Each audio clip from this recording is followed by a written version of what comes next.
नमस्कार दोस्तों, स्वागत करते हैं आपका अपना चैनल VCI एजुकेशन पर। चलिए आज हम लोग लेकर आए हुए हैं दोस्तों टॉप मोस्ट इंपॉर्टेंट क्वेश्चन जो PPSC TRE 4 के एग्जाम में कहीं ना कहीं देखा गया है क्वेश्चन। तो चलिए दोस्तों इस क्वेश्चन को लगा कर देखिएगा तो आपका लेवल भी पता चल जाएगा कि आपका तैयारी किस स्तर पर पहुंचा हुआ है। दोस्तों अगर वाकई 10 से ज़्यादा क्वेश्चन का आंसर आप दे पाते हैं तो आपका लेवल बहुत ही ज़्यादा मजबूत है। तो चलिए इस क्वेश्चन को डिस्कस करते हैं और आपका लेवल को पता करते हैं कि आपका लेवल किस स्तर पर पहुंचा है। दोस्तों तो चलिए शुरू करते हैं। देख सकते हैं कि पहला क्वेश्चन तो हल्का ही है, लेकिन आगे आगे देखिएगा मॉडरेट लेवल का क्वेश्चन भी आपको देखने को मिलेगा। तो चलिए पहला क्वेश्चन आप देखिए और बताइए इसका राइट आंसर क्या हो जाएगा। सबसे पहला क्वेश्चन है कि भारत का अक्षांशीय और देशांतरीय विस्तार आपको बताना है। तो इसमें राइट आंसर क्या होगा आपको ये बताना है, क्या ए होगा, बी होगा, सी या डी। इसमें राइट आंसर आपको अब बताना है। चलिए एक एक ऑप्शन को हम लोग डिस्कस कर लेते हैं और एक एक ऑप्शन को डिस्कस करके देखेंगे। दोस्तों देखिए सबसे पहला ऑप्शन है कि 8 डिग्री 4 मिनट से लेकर 68 डिग्री 60 मिनट जो उत्तरी अक्षांश होता है तथा 37 डिग्री 6 मिनट से लेकर, देखिए यहाँ पर उत्तरी अक्षांश की बात करें तो 8 डिग्री 4 मिनट तो से लेकर होता ही है, लेकिन 37 डिग्री 6 मिनट होता है, इसीलिए यहाँ पर 68 डिग्री 7 मिनट दिया है, तो ये रॉन्ग हो जाएगा। आगे देखिए, आगे ऑप्शन है कि 8 डिग्री 4 मिनट से लेकर 68 डिग्री 7 मिनट, फिर 68 आ गया और पश्चिमी भी आ गया, इसीलिए ये क्या हो जाएगा, रॉन्ग हो जाएगा। आइए नेक्स्ट ऑप्शन देख सकते हैं, 8 डिग्री 4 मिनट से लेकर 37 डिग्री 6 मिनट उत्तरी अक्षांश, हाँ होता है। और यहाँ पर देख सकते हैं 68 डिग्री 7 मिनट से लेकर 97 डिग्री 25 मिनट। देखिए डेटा तो सही है, लेकिन इसकी दिशा गलत है। दिशा क्या है, पश्चिमी नहीं हो सकती है, क्योंकि आपको मालूम होना चाहिए भारत जो है ये उत्तर पूर्वी गोलार्ध में स्थित है। आपको हम समझाएंगे उत्तर पूर्वी गोलार्ध कैसे बोला जाएगा। यहाँ पे देखिए, और इसका राइट आंसर क्या हो जाएगा दोस्तों, डी हो जाएगा। देखिए 8 डिग्री 4 मिनट से लेकर 37 डिग्री 6 मिनट उत्तरी अक्षांश होता है, बिल्कुल सही है। और 68 डिग्री 7 मिनट से लेकर 97 डिग्री 25 मिनट पूर्वी देशांतर होता है, इसीलिए ये ऑप्शन क्या हो जाएगा, राइट हो जाएगा। अब थोड़ा ध्यान से समझिए कि ये उत्तर पूर्वी गोलार्ध में कैसे स्थित है भारत। देखिए मान लीजिए कि ये क्या है कि पूरा विश्व है, और आपको मालूम होना चाहिए कि एक संतरे की आकार की शेप होती है विश्व का। और देखिए पूरे विश्व के जो बराबर भागों में बांटती है उसका नाम है इक्वेटर या भूमध्य रेखा आप कहते हैं। और यहाँ पर देखिए ऐसे यहाँ से आने वाली जो रेखा होती है ये देशांतरीय रेखा होती है और ये अक्षांशीय रेखा होती है। दोस्तों इसकी बात करें तो ये 0 डिग्री की होती है दोस्तों। और देखिए भारत जो है ये मान लीजिए कि ये क्या है, ऊपर वाला मान लीजिए कि ये उत्तरी गोलार्ध हो गया और नीचे वाला क्या हो जाएगा, दक्षिणी गोलार्ध हो जाएगा। तो भारत जो है ये इसी गोलार्ध में क्या है, स्थित है, इसीलिए इसको उत्तर पूर्वी गोलार्ध बोला जाता है। दोस्तों आप देख रहे हैं कि इसका राइट आंसर जो होता है वो डी होता है, 8 डिग्री 4 मिनट से लेकर। तो देखिए इसको कैसे आप देशांतरीय और अक्षांशीय विस्तार को कैसे याद रखिएगा, इसके लिए भी तरीका है याद करने का। देखिए यहाँ पर ये कहाँ से शुरू हो रहा है, जो 0 से शुरू हो रहा है। तो मान लीजिए कि 8 डिग्री 4 मिनट जो होगा वो, देखिए इसको मिटा देते हैं दोस्तों। देखिए मान लीजिए कि भारत ऐसे करके यहाँ पर स्थित है, समझ लीजिए। तो ये 0 डिग्री है, तो 0 डिग्री से आगे इंक्रीज हुए जाता होगा, तभी तो ये भारत के अंतिम पोस्ट पर पहुँचा होगा। तो 0 से जाएगा तो सबसे पहले 37 आएगा कि 8 आएगा, तो आप समझ सकते हैं 8 आएगा, इसीलिए वो 8 डिग्री 4 मिनट जो है वो कहाँ पर होगा, नीचे होगा। उसी तरह ये काटते काटते काटते काटते यहाँ पर कहाँ तक जाएगा दोस्तों, 37 डिग्री 6 मिनट तक। समझ रहे हैं, 37 डिग्री 6 मिनट। तो ये देखिए 37 डिग्री 6 मिनट क्या होगा, भारत के सर पर होगा, और भारत के दक्षिणतम साइड पर क्या होगा, 8 डिग्री 4 मिनट, ठीक है। और यहाँ पर 68 डिग्री 7 मिनट से लेकर 97 डिग्री 25 मिनट की बात करें, ये कैसे होगा, तो देख सकते हैं। देखिए अगर हम अरुणाचल प्रदेश की बात करें, एपी की, तो वहाँ पर जो दक्षिणतम बिंदु है उसका नाम क्या है दोस्तों, पूर्वोत्तर बिंदु को, तो उसे हम किबीथू कहते हैं। क्या कहते हैं, किबीथू। ये कहाँ है, तो अरुणाचल प्रदेश में है दोस्तों। लेकिन हम दक्षिणतम बिंदु की बात करें, पूर्वी बिंदु की बात करें, पूर्वोत्तर बिंदु की पश्चिमतम बिंदु की बात करें तो उसका नाम है गुहार मोती या गौर मोता कहते हैं। ये कहाँ पर है, तो गुजरात में है। और यहाँ पर डिग्री की बात करें तो ये होती है 68 डिग्री 7 मिनट से लेकर, और यहाँ पर अरुणाचल प्रदेश में कहाँ तक आ जाती है, 97 डिग्री 25 मिनट तक दोस्त। तो ये आपका यहाँ तक इस तरीके से इसको याद रख सकते हैं दोस्तों। आइए अगला ऑप्शन देख रहे हैं, थोड़ा टाइम लग रहा है लेकिन आपको पूरी कंसेप्ट समझ में आ रही होगी दोस्तों। चलिए अगला ऑप्शन आपके सामने है दोस्तों, देख सकते हैं। अगला ऑप्शन है कि निम्न कथनों पर विचार कीजिए। क्या कर्क रेखा भारत के 7 राज्यों से गुजरती है? बिल्कुल नहीं, कर्क रेखा जो है भारत के 8 राज्यों से गुजरती है दोस्तों। आगे देखिए, यहाँ पर देख सकते हैं मिनिकॉय या मालदीव के मध्य 9 डिग्री चैनल और मिनिकॉय और लक्षद्वीप के मध्य 8 डिग्री की चैनल स्थित है, आपको बताना है। आगे देखिए, तीसरे नंबर की बात करें तो भारत का दक्षिणतम बिंदु जो है वो 6 डिग्री 45 मिनट उत्तरी अक्षांश पर स्थित है। तो अब आपको बताइए कि इसका राइट आंसर क्या हो सकता है दोस्तों, आपके सामने है और आपको बताना है इसका राइट आंसर क्या हो जाएगा। तो देखिए, सबसे पहले हम बात करें इसका राइट आंसर का, तो इसका राइट आंसर हो जाएगा दोस्तों ओनली 3। क्या राइट हो सकता है? ओनली 3 हो जाएगा।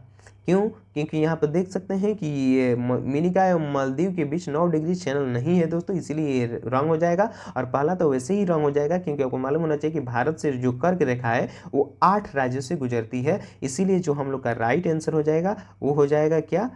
ये हो जाएगा, क्योंकि भारत का जो दक्षिणतम बिंदु है वो 6 डिग्री 45 मिनट उत्तरी अक्षांश है और जो आप पढ़े हैं 8 डिग्री 4 मिनट, तो भारत संपूर्ण भारत का नहीं है, मतलब स्थलीय भारत का जो दक्षिणतम बिंदु है वो है 8 डिग्री 4 मिनट। आगे देखिए, आगे ऑप्शन है दोस्तों आपके सामने कि निम्न कथनों पर विचार कीजिए। क्या बांग्लादेश और नेपाल भारत के 5-5 राज्यों और केंद्र शासित प्रदेशों से सीमा साझा करते हैं? और नेक्स्ट है कि म्यांमार और भूटान भारत के 4-4 राज्यों के साथ केंद्र शासित 4 राज्य और 4 केंद्र शासित प्रदेशों के साथ सीमा साझा करते हैं। तो आपको इसमें बताना है कि राइट आंसर क्या हो सकता है दोस्तों। अब आपको बताना है कि इसका राइट आंसर क्या हो सकता है दोस्तों। तो देखिए, इसकी राइट आंसर की बात करें तो इसका राइट आंसर क्या हो जाएगा दोस्तों? सी हो जाएगा, क्योंकि मालूम होना चाहिए कि बांग्लादेश और नेपाल जो है भारत के 5-5 राज्यों से सीमा साझा करती है, बिल्कुल राइट आंसर होगा। और म्यांमार भूटान भारत के 4-4 राज्यों के साथ सीमा साझा करती है। तो आप सुनेंगे कि म्यांमार जो है वो अरुणाचल प्रदेश, नागालैंड, मिजोरम और मणिपुर जो है उसके साथ सीमा साझा करता है। तो ये 4 राज्य हो गया। और हम बात करें नेक्स्ट की बांग्लादेश की भूटान के बारे में, तो देखिए अगर भूटान के बारे में बात करें तो ये भी 4 राज्यों के साथ सीमा साझा करता है। कौन कौन? तो पश्चिम बंगाल के साथ तो करता ही करता है, साथ में सिक्किम भी करता है, अरुणाचल प्रदेश के साथ भी करता है, और एक आपका आ जाता है असम के साथ भी अपना असम नहीं, मणिपुर के साथ सीमा साझा करता है दोस्तों। तो ये आपका 4 राज्य हो जाएगा दोस्तों। बांग्लादेश के बारे में बात जानिए तो बांग्लादेश भी 5 राज्यों के साथ सीमा साझा करता है। कौन कौन? तो देखिए पश्चिम बंगाल, मेघालय, मिजोरम, त्रिपुरा और असम के साथ। और हम बात करें नेपाल, तो नेपाल के साथ सीमा जो साझा करता है सबसे पहले उत्तर प्रदेश, बिहार, पश्चिम बंगाल, सिक्किम और उत्तराखंड, ये जो राज्य 5 है यही नेपाल के साथ अपना सीमा साझा करते हैं।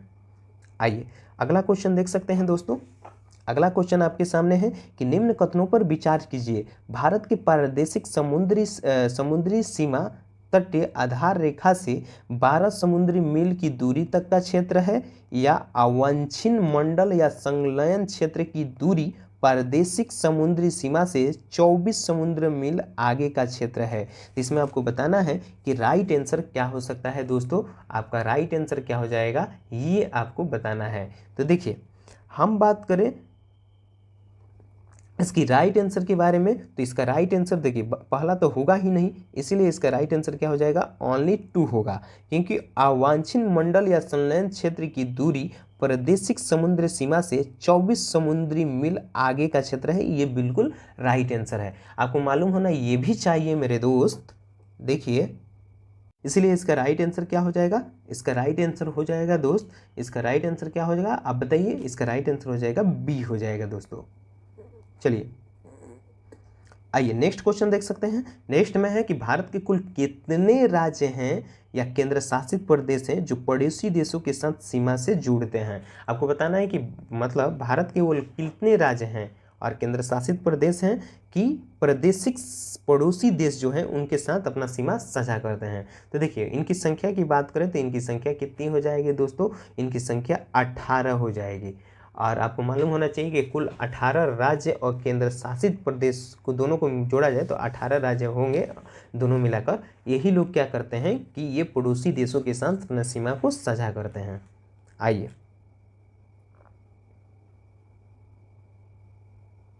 अगला क्वेश्चन आपके सामने है दोस्तों, निम्न कथनों पर विचार कीजिए। दक्षिण या प्रदीपीय पठार अंगारालैंड का ही एक भाग है। मतलब आपको बताना है कि दक्षिण का प्रदीपीय पठार जो है वो अंगारालैंड का ही एक भाग है, या दक्षिण का प्रदीपीय पठार जो है वो आर्कियन युग का आग्नेय चट्टानों से निर्मित हुआ है। तो आपको इसमें बताना है कि इसका राइट आंसर क्या हो सकता है दोस्तों।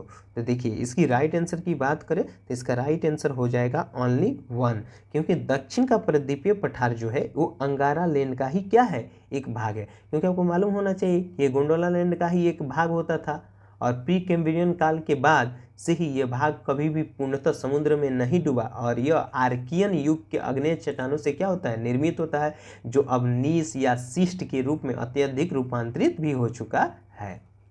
इसलिए इसका राइट आंसर क्या हो जाएगा, 2 हो जाएगा दोस्तों।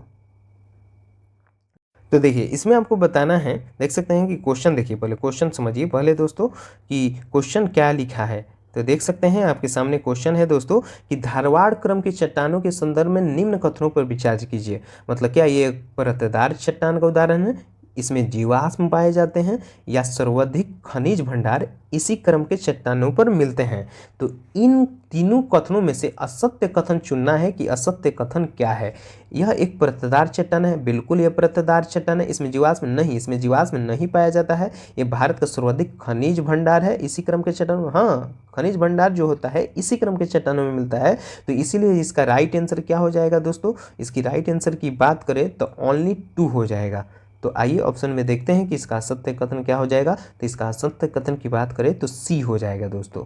आइए आगे देख सकते हैं, अगला क्वेश्चन आपके सामने है कि भारत में 98% कोयला किस क्रम के चट्टानों से मिलता है। आपको बताना है कि भारत में जो 98% मतलब 98% का जो चट्टान है कोयला है वो किस क्रम के चट्टानों से मिलता है। तो इसका राइट आंसर आपको बताना है दोस्तों। इसका राइट आंसर क्या हो जाएगा, क्या आर्कियन क्रम के चट्टान पर, क्या कुड़प्पा क्रम के चट्टान पर, धड़वाड़ या गोंडवाना क्रम के चट्टानों पर मिलता है 98% कोयला। तो आपको राइट आंसर बताना है दोस्तों। तो देखिए इसकी राइट आंसर की बात करें दोस्तों तो डी हो जाएगा, यानी गोंडवाना क्रम के चट्टानों पर। देखिए आप समझ सकते हैं कि ऊपरी कार्बोनिफोरस युग से, मतलब कार्बोनिफोरस युग से लेकर और जुरेसिक युग तक इन चट्टानों का निर्माण बहुत ज़्यादा हुआ था दोस्तों, और ये चट्टान कोयले के लिए विशेष महत्वपूर्ण था। आपको ये भी मालूम होना चाहिए कि भारत का 98% कोयला जो होता है वो गोंडवाना क्रम के चट्टानों से ही मिलता है, और ये परतदार चट्टान होते हैं, इनमें मछलियाँ या बहुत सारी चीज़ों का अवशेष भी आपको देखने को मिलता है। और आपको मालूम होना चाहिए कि ये जो चट्टान है दामोदर, महानदी, गोदावरी, ये सारी नदियों से मिलते हैं दोस्तों। इसलिए राइट आंसर क्या हो जाएगा, डी हो जाएगा। आइए अगला क्वेश्चन देख सकते हैं दोस्तों। अगला क्वेश्चन आपके सामने है कि निम्न युग्मों पर विचार कीजिए। आपको मतलब इसमें मिलान करना है, इसमें देखिए मिलान किया हुआ है और इसमें बताना है कि कौन राइट है और कौन राइट नहीं है। तो आइए इसको हम मिलाते हैं कि सही युग्म कौन है और गलत युग्म कौन है। तो इसमें क्या लिखा है, कितने युग्म सुमेलित है। तो देखिए इसमें बताना है कितने युग्म सुमेलित है।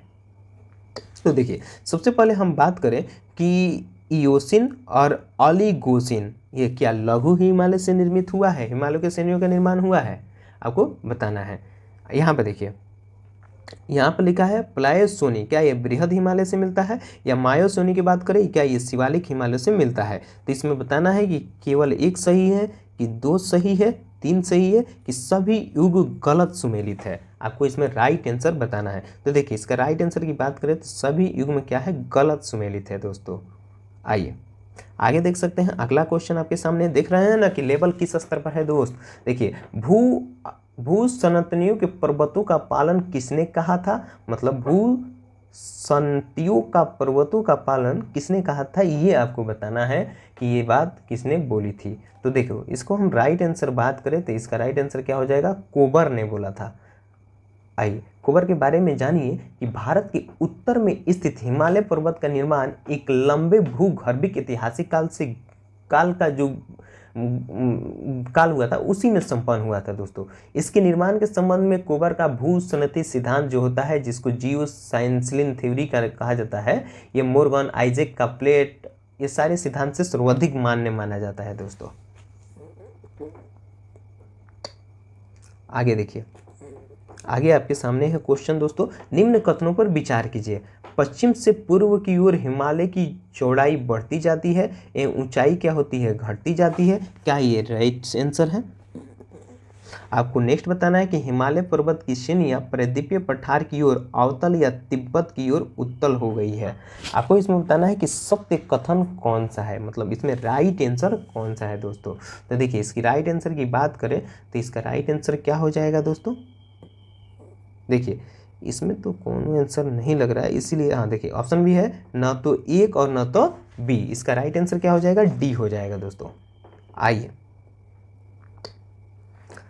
ट्रांस हिमालय के क्षेत्र में पाए जाने वाले ग्लेशियर का पूर्व से पश्चिम की ओर सही क्रम क्या है। मतलब ट्रांस हिमालय के क्षेत्र में पाए जाने वाला ग्लेशियर जो होता है वो पूर्व से लेकर पश्चिम तक बहता है, उसका सही क्रम आपको बताना है कि इसका सही क्रम क्या हो सकता है दोस्तों। तो देखिए इसका सही क्रम की बात करें तो बातुरा आ गया पहले, ये नहीं होगा, बतुरा नहीं होगा। इसमें राइट आंसर क्या हो जाएगा दोस्तों, सी हो जाएगा। देखिए सियाचिन, बाल्तोर, पियोफ, हिस्पर, बातुरा, ये सारी आंसर क्या हो जाएगा, सही हो जाएगा दोस्तों। आइए अगला क्वेश्चन देख सकते हैं, ट्रांस हिमालय के क्षेत्र के संबंध में निम्न कथनों पर विचार कीजिए। मतलब ट्रांस हिमालय के क्षेत्र के संबंध में निम्न कथनों पर क्या करना है, विचार करना है। तो आपको बताना है कि इसका राइट आंसर क्या हो जाएगा। क्या ये काराकोरम, लद्दाख, जस्कर पर्वत श्रेणियों का निर्माण हिमालय से पहले हो चुका था, ये आपको बताना है। हाँ, इसका निर्माण क्या हुआ था, पहले से हो चुका था। गॉडविन ऑस्टिन काराकोरम श्रेणी का सर्वोच्च चोटी है, आपको बताना है दोस्तों। हाँ बिल्कुल, गॉडविन ऑस्टिन जो होती है काराकोरम श्रेणी का सर्वोच्च चोटी मानी जाती है, इसीलिए इसका आंसर क्या हो जाएगा, सी हो जाएगा। क्या इसके बारे में जानिएगा? तो देखिए यह मतलब कि अगर हम बात करें ट्रांस हिमालय का, तो ये क्या है, एक महान हिमालय का उत्तरी भाग है दोस्तों। इसके अंतर्गत काराकोरम, लद्दाख, जस्कर यदि पर्वत श्रेणी आती है जिनका निर्माण हिमालय से पहले क्या हुआ था, हो चुका था। पश्चिमी हिमालय क्षेत्र में K2 गॉडविन ऑस्टिन, जिनकी लंबाई कितनी है दोस्तों, गॉडविन ऑस्टिन की, जिसको हम शॉर्ट में K2 कहते हैं, इसका लंबाई की बात करें तो 8611 मीटर है। ये कहाँ, काराकोरम श्रेणी की सर्वोच्च चोटी भी मानी जाती है दोस्तों। भारत की सबसे ऊंची चोटी की बात करें तो काराकोरम श्रेणी को उच्च एशिया की रीढ़ भी कहा जाता है, जो भारतीय भूभाग पाक अधिकृत कश्मीर में क्या है, स्थित है मेरे दोस्त। आइए आगे वाले क्वेश्चन को देख सकते हैं। अगला क्वेश्चन आपके सामने है दोस्तों। देखिए टोटल 20 क्वेश्चन आप देखेंगे दोस्तों आज के क्वेश्चन में। तो देखिए पहला क्वेश्चन आपके सामने है कि निम्न युग्मों पर विचार कीजिए। मतलब हिमालय का श्रेणी है और उसका विभाजक है, तो आपको बताना है कि ट्रांस हिमालय जो है वो बृहद हिमालय से मिलता है और इसका विभाजन करता है इंडो सांगफो सचर जोन। बृहद हिमालय जो है वो लघु हिमालय से मिलकर इसका जो विभाजन करता है मेन बाउंड्री फॉल्ट करता है। लघु हिमालय और शिवालिक हिमालय का मिलन होता है तो इसका मेन सेंट्रल थ्रस्ट करता है। तो सही आंसर आपको बताना है कि इसका सही आंसर क्या हो जाएगा दोस्तों, ई हो जाएगा इसका सही आंसर। आइए आगे देख सकते हैं, जोजिला दर्रा किस पर्वत श्रेणी में स्थित है दोस्तों। तो जोजिला दर्रा की बात करें तो ये कहाँ पर स्थित है मेरे दोस्त, आपको बताना है। तो देखिए ये कहाँ पर है, ये जास्कर में है। आपको मालूम होना चाहिए कि हिमालय क्षेत्र के काराकोरम, सिपकिल्ला, नाथुला, बोमडिला, ये सभी अनेक दर्रे मिलते हैं दोस्तों। और लद्दाख में स्थित काराकोरम दर्रा भारत के, आप समझ सकते हैं, ये भारत के सबसे ऊंचे दर्रा है और इसकी लंबाई की बात करें तो 5654 मीटर है। ठीक है, तो ये सारी चीज़ आपको मालूम होना चाहिए। यह चीन को, मतलब चीन को क्या करता है, जाने वाली एक सड़क भी बनाई थी, यहीं से आपको देखने को मिलता है चीन जाने वाला सड़क। ठीक है, बुर्जिल दर्रा श्रीनगर गिलगित को जोड़ता है। जोजिला दर्रा जो होता है जास्कर श्रेणी की स्थिति में श्रीनगर लेह का मार्ग को भी क्या करता है, जोड़ता है दोस्तों। आगे देखिए, निम्न युग्मों पर विचार करना है। देखिए पढ़े हैं ना, इसी के बारे में है। निम्न युग्म बताना है कि इसका राइट आंसर क्या हो जाएगा दोस्तों। तो देखिए ये नीचे मिलान करना है, आप देख सकते हैं कि मिलान करके आपको बताना है दोस्तों इसका राइट आंसर क्या हो जाएगा। क्या कुलगांव से काठी का मार्ग सिपकिल्ला दर्रा में पड़ता है, शिमला से तिब्बत का मार्ग पीठ पंजाल दर्रा में पड़ता है, कैलाश घाटी का निर्माण लिपुलेखा दर्रा, या मांडी या लेह मार्ग का निर्माण बड़ा लच्छा दर्रा से मिलता है। तो आपका राइट आंसर क्या हो जाएगा दोस्तों, इसका राइट आंसर आपको बताना है। तो देखिए सबसे पहले हम बात करें कि यहाँ पे देखिए, अगर हम बात करें, देखिए मिलान करना है तो हम इसको मिटा देते हैं। अगर हम बात करें कुलगांव से काठी की मार्ग, कुलगांव से क्या, काठी की मार्ग, इसका पंजाब किससे होता है, सीपी कहलाते, ये सही है। शिमला से तिब्बत का मार्ग, शिमला से तिब्बत का मार्ग। तो इसका राइट आंसर क्या हो जाएगा दोस्तों? देखिए यहाँ पर पहला का क्वेश्चन देखिए, पहला पीर पंजाल होगा। पहला क्या हो जाएगा? पीर पंजाल। दूसरा अगर बात करें तो दूसरा पी हो जाएगा। अगर तीसरा की बात करें तो आर हो जाएगा। आज चौथा की बात करें तो एस हो जाएगा। तो की प्यू आर एस की बात करें तो ए हो जाएगा दोस्तों। आइए भारत का सबसे ऊंची दर्रा की बात करें, सबसे ऊंचा दर्रा क्या है? तो इसका बताना है कि इसका राइट आंसर क्या हो जाएगा कि भारत की सबसे ऊंचा दर्रा की बात करें तो यांगजी दीवान हो जाएंगे दोस्तों। देखिए निम्न कथनों पर विचार कीजिए। कमायूं हिमालय का विस्तार काली या तीस्ता नदियों के मध्य हुआ है। आपको बताना है कमायूं हिमालय का विस्तार काली या तीस्ता नदियों के मध्य हुआ है। नेपाल हिमालय से हिमालय का सर्वोच्च शिखर स्थित है। कामेय, त्रिशूल आदि जैसे शिखर नेपाल हिमालय के भाग हैं। तो इसमें आपको बताना है कि इसका राइट आंसर क्या हो जाएगा। इसका राइट आंसर मेरे दोस्त पहला हो जाए, दूसरा हो जाएगा पहला मतलब 1 और 3। एक क्या है कि कमायूं हिमालय का विस्तार काली और तीस्ता नदी को मध्य हुआ है, बिल्कुल सही। यहाँ पर देखिए 3 की बात करें तो कामेय, त्रिशूल यदि जैसे नेपाल का हिमालय का भाग है दोस्तों, इसीलिए इसका राइट आंसर क्या हो जाएगा? 1 और 3।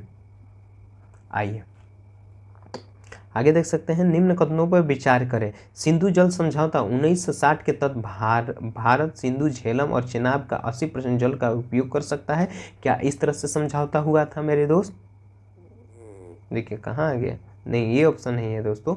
18 हुआ था। तो हम लोग आते हैं 19 पर। किस पर आते हैं? 19 पर। देखिए निम्न कथनों पर विचार कीजिए। निम्न कथनों पर क्या करना है? विचार।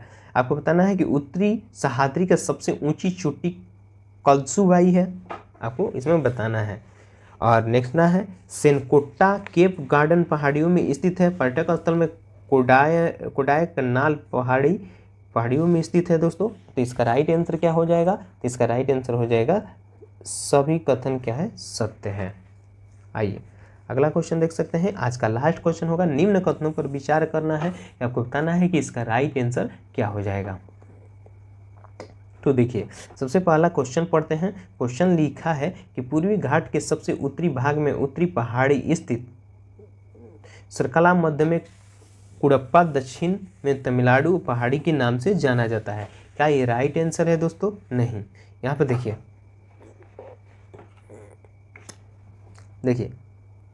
पूर्वी घाट के सबसे उत्तरी भाग में उत्तरी पहाड़ी और मध्य कुडप्पा पहाड़ी और दक्षिण में तमिलनाडु पहाड़ी के नाम से जाना जाता है। हाँ बिल्कुल राइट आंसर है दोस्तों। आगे देखिए, आगे क्वेश्चन है कि पूर्वी घाट की औसत ऊंचाई 600 मीटर है। बिल्कुल। दक्षिण में नीलगिरी पहाड़ी में सर्वाधिक ऊंचाई है। हाँ ये भी राइट आंसर है। तो आपका टोटल 20 क्वेश्चन हुआ। 20 में आप बताइए कि आपका राइट आंसर कितना हुआ दोस्तों। चलिए मिलते हैं नेक्स्ट सेट के साथ अगले वीडियो में।